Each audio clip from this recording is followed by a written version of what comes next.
সন্ধ্যায় ভোগ লাগে অমৃত কেলি নাম। দেখেছেন বাবা গোপীনাথের ভোগ দিয়েছে?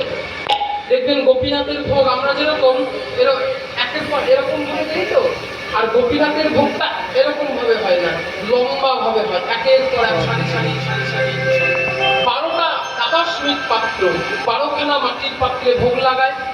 তার বৈষ্ণবের মুখে শুনেছে, শোনো ওই গোপীনাথের ভোগ, গোপীনাথের ভোগ বলি প্রসিদ্ধ তাহা, গোপীনাথের ভোগ বলি প্রসিদ্ধ তাহা, গোপীনাথের ভোগ বলি প্রসিদ্ধ তাহা।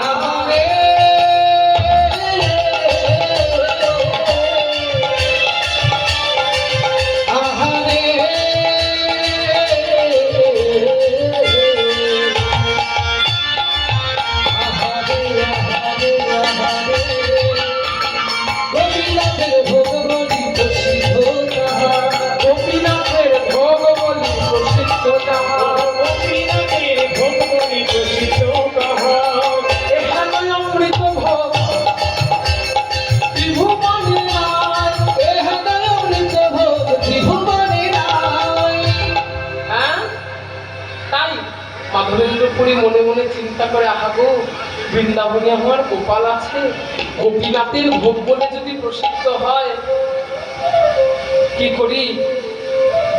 অযাচিত স্বল্পক্ষী স্বল্পক্ষী যদি আমি পাই, যদি আমি পাই, সাথে জানি সেই ক্ষীর আমার গোপালে লাগা, গোপালে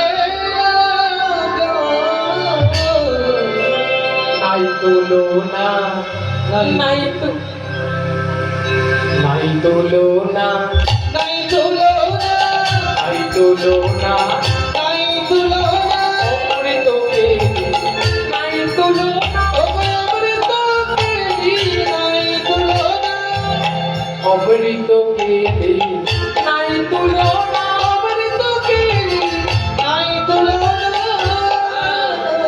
অমৃত কেলি ভোগ তার জগতে নাই তুলনা।